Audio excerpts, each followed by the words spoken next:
नमस्कार दोस्तों, मैं डॉक्टर सुरेश प्रेहार, मानसिक स्वास्थ्य, नशा मुक्ति विशेषज्ञ और साइकोलॉजिकल काउंसलर। दोस्तों, आज का विषय है कि जीवन में सुख का मार्ग कैसे तय करें, कि हम हमारे जीवन में सुखी कब होंगे। जब ये सवाल आम तौर पर जब रखा जाता है, तो बहुत सारे लोगों के मन में एक विचार आता है कि जब हमारे पास में बहुत ही पैसा आ जाएगा, जब हमारे पास में बहुत ही धन आ जाएगा, जब हमारे पास में अर्थ की व्यवस्था बहुत अच्छे से हो जाएगी, तब हम सुखी रह जाएंगे, तब हम बहुत ही अच्छे हो जाएंगे। लेकिन अगर आप आसपास में भी देखें कि जिनके पास में बहुत पैसा है, तो भी वो सुखी नहीं है, तो कहीं न कहीं एक राज पैदा होता है कि सुख का जो मार्ग है, उसका राज कुछ अलग है। दोस्तों, वो जो राज है हमें जानना पड़ेगा, हमें उस तक पहुँचना पड़ेगा। दोस्तों देखो, होता ये है कि धन जो है, अर्थ जो है, उससे सुविधा क्रिएट हो जाती है। सुविधा जो है, उस सुविधाओं से क्या हमारी समस्याओं का समाधान हो जाता है। तो अब समस्याओं का समाधान हो गया तो हमें उससे फ़ायदा तो मिलता है, लेकिन अगर हमारा जो मन है, वो अगर शांत नहीं है, वो अगर बेचैन है, अगर मन के अंदर, विचारों के अंदर एक स्थिरता नहीं है, एक शांति नहीं है, तो हम कभी भी सुखी नहीं रह सकते।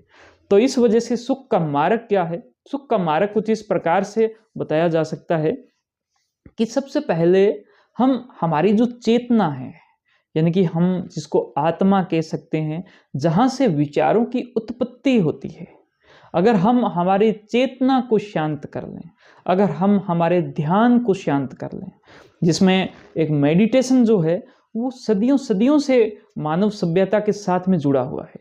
तो वो क्यों जुड़ा हुआ है, इसके पीछे कारण होंगे, और कहीं न कहीं वो जो मेडिटेशन है, आपके मन को शांत करता है, चेतना के स्तर को बढ़ाकर, आपके समझ को बढ़ाकर, आपको एक ऐसी समझ देकर जिससे आपको असत्य, जिससे आपको अंधेरा जो है, वो उस अंधेरे का नाश होता है। कि आपके सामने कोई एक अंधेरा है और आपके मन में ये विचार चल रहे हैं कि इस अंधेरे के अंदर हो सकता है कोई ऐसा हानिकारक चीज़ हो जो मुझे नुकसान पहुँचाए, तो आपका मन बेचैन होगा। लेकिन आपके मन के अंदर की जो चेतना है और आपकी जो समझ है, वो अगर बहुत अच्छी हुई, बहुत ही शांत तरीके से वो रही, तो आप वहाँ पर अंधेरा समझने की बजाय ये समझोगे कि प्रकाश की कमी है।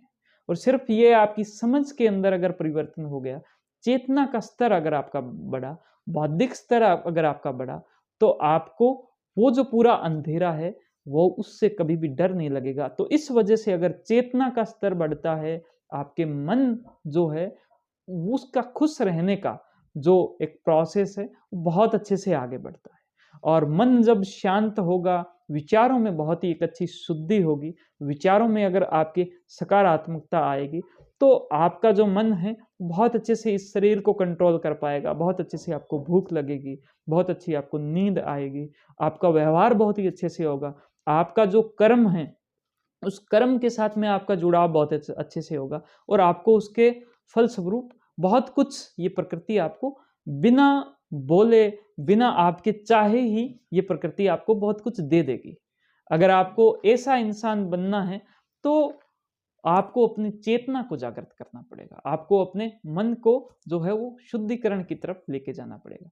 और इसके शुद्धिकरण के लिए आप चाहो तो एक कॉग्निटिव बिहेवियरल थेरेपी, यानी कि हमारे विचारों के अंदर जितनी शुद्धि होगी, हमारे बिलीफ में जितनी शुद्धि होगी, उतने ही हमारा मन जो है वो प्रफुल्लित रहेगा। ये जो पूरी एक थेरेपी है, वो आप सभी को समर्पित है, जिसका लिंक जो है वो इसी वीडियो के साथ में, आप चाहे तो उसको आप डिजिटल फॉर्म में ले सकते हैं, चाहे तो उस पर हमारे जो लाइव सेशन है वहाँ से आप कनेक्ट कर सकते हैं। हमारी जो हेल्पलाइन नंबर है, वहाँ से आपको इसकी पूरी जानकारी मिल जाएगी। आपका बहुत धन्यवाद इस वीडियो को पूरा देखा। इसको आप लाइक करें, अपनी बातों को मुझे कमेंट करें, और ज़्यादा से ज़्यादा इस वीडियो को शेयर करें अपने दोस्तों के साथ में, जो हमेशा दुखी से रहते हैं।